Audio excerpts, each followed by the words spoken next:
Tervetuloa Itäraportin seuraan.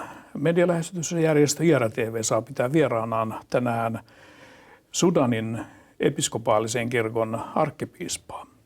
Hän tulee tässä puolen tunnin ohjelmassa kertomaan maan ihmisoikeustilanteesta, mutta myöskin kristillisen kirkon ja seurakunnan tilanteesta. You are most welcome, Archbishop of Sudan and Khartoum, to this interview. Thank you. Ezekiel Kondo, when did you came to Finland? I came on Saturday and I'm very pleased to be in this great country. And this is your, I guess, your first visit in our country. Indeed, this is my first visit and I just enjoy the scenery. You are leading Episcopal Church of Sudan. How big is it in the members? I think the Episcopal Church of Sudan at the moment is the biggest church in Sudan, and the members are between 800,000 to 1 million, and we thank God for that. It's a good number. You are also Bishop of Khartoum.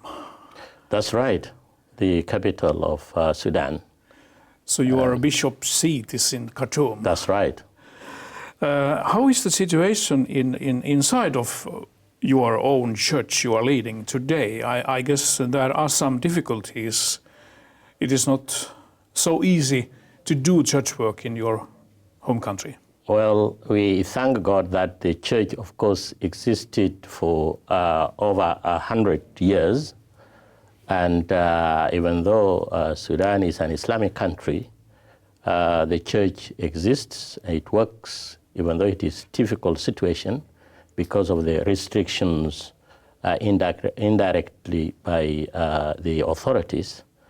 But the church continues, and we thank God that there are faithful pastors who are working and helping the Christians to continue in their faith. How many churches do you have among your church organization in whole country, in different places, I mean? Within the Anglican Church, there are 5 dioceses covering the whole country. And the Diocese of Khartoum is one of the biggest dioceses, and there are a number of parishes. And of course, there are good and denominations within the country under the umbrella of Sudan Council of Churches, and they have good relations working together for the propagation of the gospel. I guess that there are many different denominations, Christian denominations in your country. How many? There are 12 denominations registered under Sudan Council of Churches, which is the National Council of Churches, but also there are other small denominations coming up. Maybe there are over 20 denominations altogether in Sudan. So we can say that the situation is not good concerning relationship between Islamic truth and the Christian, but the church is growing.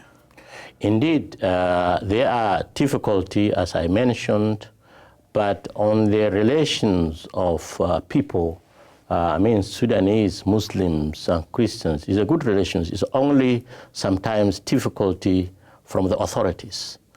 But on the relations on the people, there is no problem at all. You will find people getting together in funerals, marriages, weddings. You'll find people coming together, living together in a neighborhood. That is no problem, but with authorities, as mentioned, there are sometimes difficulty or because of the system. May I ask you how long time you have been Archbishop of your church? Is it many years ago? It's 1 year ago, as I'm now 1 year old as an Archbishop, but I have been a bishop for the last 13 years. Congratulations. Thank you. For the new position. This morning, when we had sermon here at IRR-TV, you named about the situation concerning Sharia law in your country. How is it today? Is it in whole country or some part of the country? Of course, Islam, Sharia is in the whole country, even though there are exceptions for Christians, yet there are some restrictions because of the Sharia law. And so people have to be careful how to behave, how to dress, how to do things, because if you do things in the wrong manner, you may be lay up to be arrested or something of that kind. But Christians continue to practice their faith, even though there are challenges. When we see news here from your country, we have seen news about the war and oil and everything, north and south situation. How is it today? Do you have peace in your country? Well, as you know, Sudan has been in war for the last 50 years. And because of this, the country split into two, Sudan and South Sudan. Unfortunately, when South Sudan got its independence, also a war broke out. But we hope and we thank God for the peace signed, which is known as a compromise peace agreement in South Sudan. And we hope that this peace agreement will be implemented by the warring parties so that peace comes again to South Sudan, because we believe that peace in South Sudan means peace in Sudan. Of course, in Sudan, there are also a new war which started 3 years ago between the government of Sudan and the Sudan People's Liberation Army North, which is fighting in the South Kordofan, Nuba Mountains, Blue Nile, and Darfur. And so these are the three areas where there is fighting. And we hope and I pray that these warring parties, the government and the SPLA North, will come to the negotiating table to agree on things so that peace with justice comes again. And I would like, through this IRR-TV, appeal to the government of Sudan and the SPLA North to come together to talk so that people who are suffering in these three areas find peace and justice so that people can live together once again. Some years ago, Darfur was very often in the news here in Europe and even in Finland. We from IRR-TV also sent some help to Darfur people. How is the situation for the Darfuris people today? There are still problems. There are still fighting going on, and people are fighting among themselves. And so I'm grateful that people around the world are praying for Darfur and they're giving help, but still the situation remains. Okay, we have to continue with... Indeed, this is what is really needed. And as I made an appeal that the government and these warring parties should come together so that peace comes to Darfur and the rest of the areas. If I understood you right, Christian people are living in Nuba Mountains mostly. Yes. Is it easy to visit that place today because it is surrounded of Islamic world? I come from that area, and it takes, say, 11 hours to reach Nuba Mountains by car. But I have been in Khartoum, and I couldn't see and couldn't visit this place for the last 4 years. Why? Because of the war. So it is not easy to cross from the government area to the SPLA areas, and so that is the difficult. And even sometimes it is not easy to talk because there is no communication at all. And so the situation is really They are really untold suffering, I must say, that people are suffering silently in those areas, particularly in Nuba Mountains and in Blue Nile.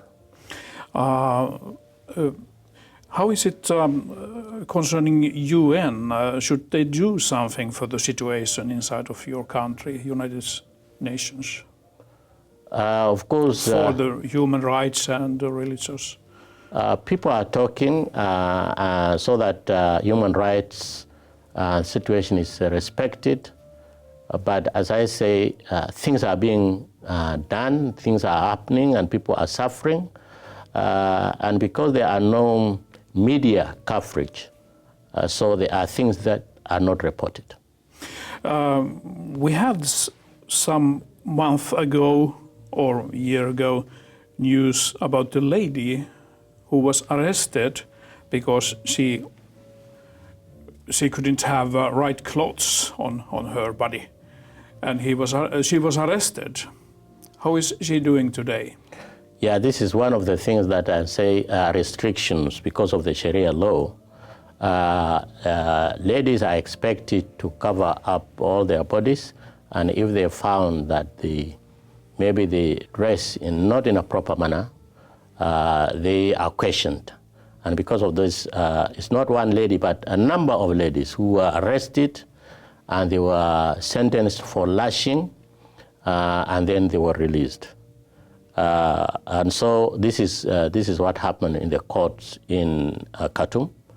And we have been praying, the churches have been praying for the situation, and they are speaking so that the human rights are respected.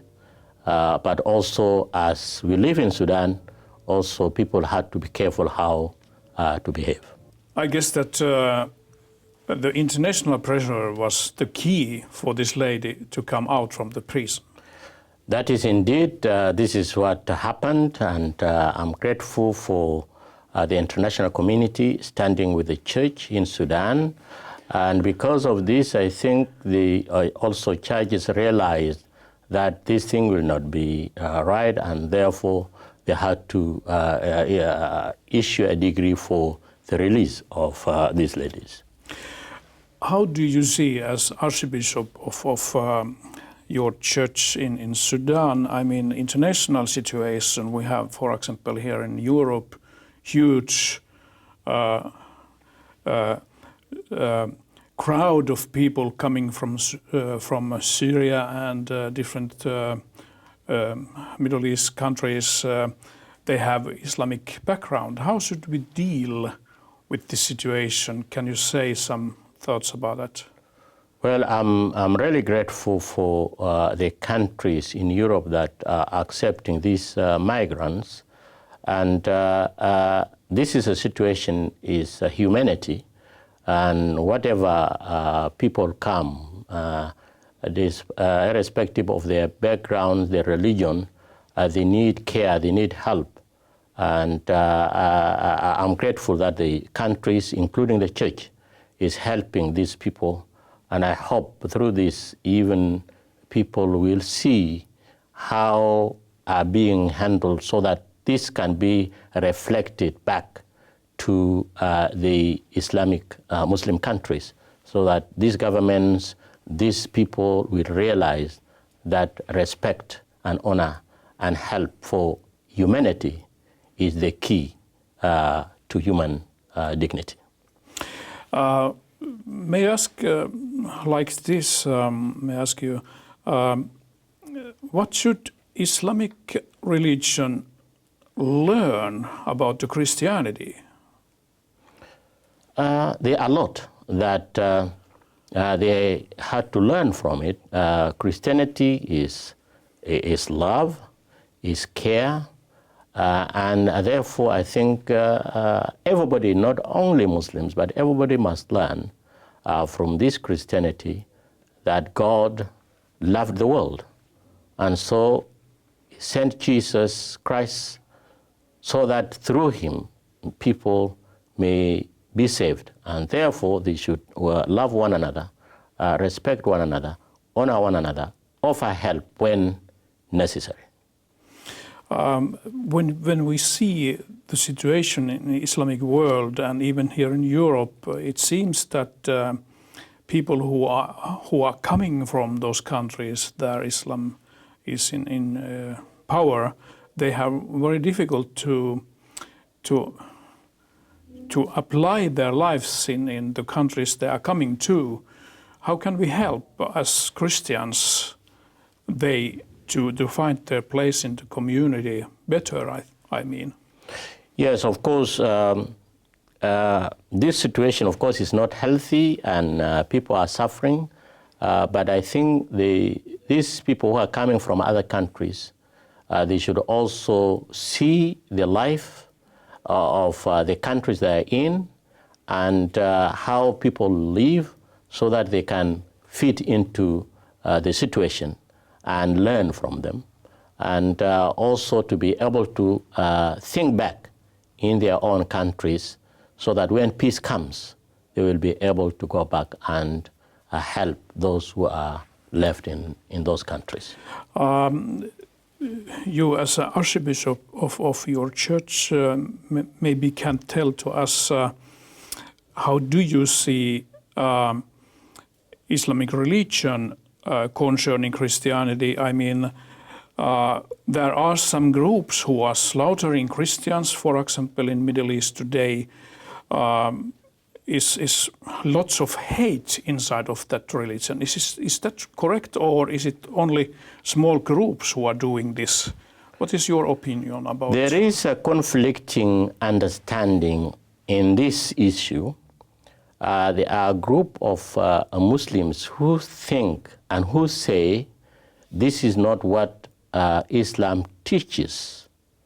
On the other hand, there is a group of even Muslims who are saying this is a true religion, because anybody who does not accept, who does not believe in Islam, then it has to be dealt away with. Because for them, in this group, they are saying there are two houses. The house of peace, which means being a Muslim, or the house of war, which means those who do not accept Islam. But I think if you come back to humanity, the creation of God, He created everybody, and therefore God has put people on the world so that they can live together as brothers and sisters. And I think Muslims should learn from this, that God honors the freedom of everybody, whether you accept in God, you believe in God, or you don't believe in God. God respects that, but the time will come when then He will give the final judgment. So the judgment should not be from human beings, but it should be left to God. To God. Okay, let's talk a little bit about your visiting here in Finland. You are visiting in different places, I guess. Where are you going after this interview in our country? Well, yes, I'm visiting upon the invitation of the Evangelical Lutheran Church in Finland. And I will be visiting some of my friends. Of course, there are a number of Sudanese who live here, and I'm grateful that the Finnish government has been able to accept and accommodate these people because of the difficulty in our countries, both Sudan and South Sudan. And I will be having fellowship with them, encouraging them that they should continue to have hope for peace and their return one day in Sudan. But also I would like to see and share in the life of the church here, and to be able to learn how the church is working here, how the church is serving here, so that I can take some lessons to be able to apply in my church back in Sudan. I guess that you know Europe very well because you did your theological studies in England. That's right, but not, of course, everything. My time is not that enough, but I have some knowledge about Europe, and I'm grateful that I was given this opportunity to learn in one of these great countries. And so I look forward to engaging more in this country, Finland. So how big is Sudanese community in Finland today? Do you have figures about it? I understand the number is big enough, and some people are already settled in, and we can finish. And I think this is really great, and we hope that these people, some of them, will be able to help our people back home. In this house, in this studio, we are producing lots of programs to Arabic world, even to Sudan. What can you say about our programs in your country? Can it be seen easily?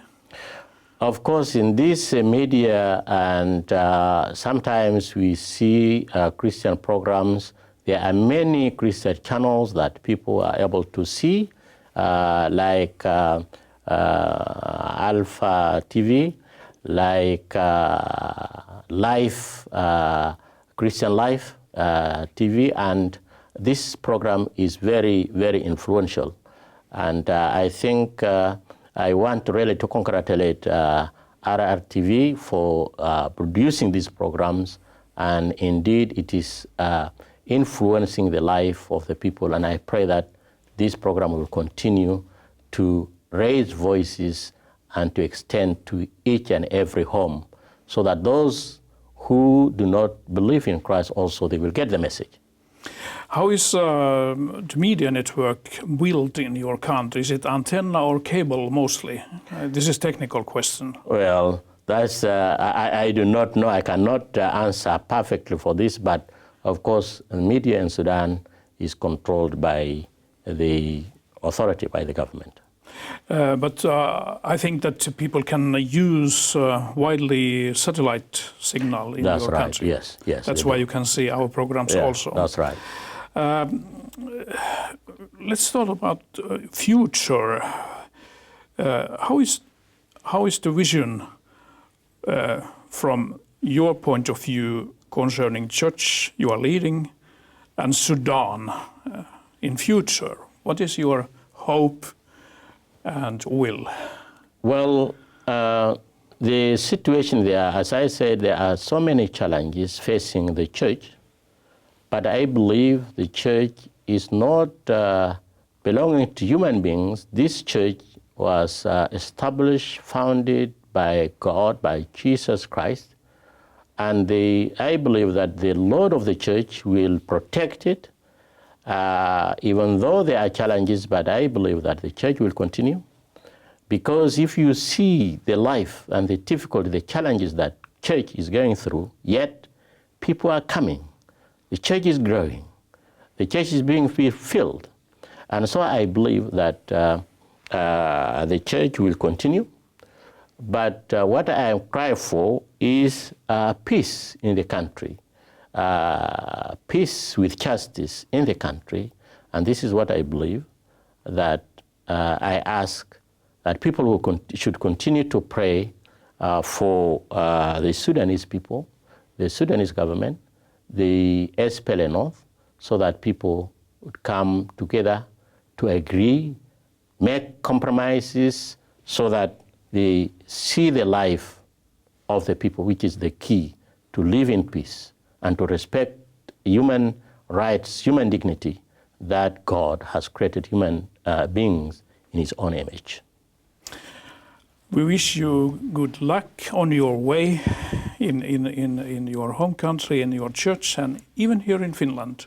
And welcome back again someday.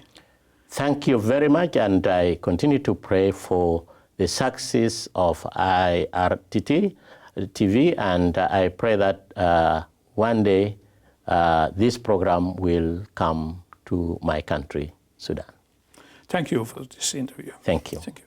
Kiitos teille hyvät katsojat myös mukanaolostanne tässä ohjelmassa, ja viikon kuluttua jälleen Itäraportissa palaamme medialähetysjärjestö IRR-TV:n uutisiin.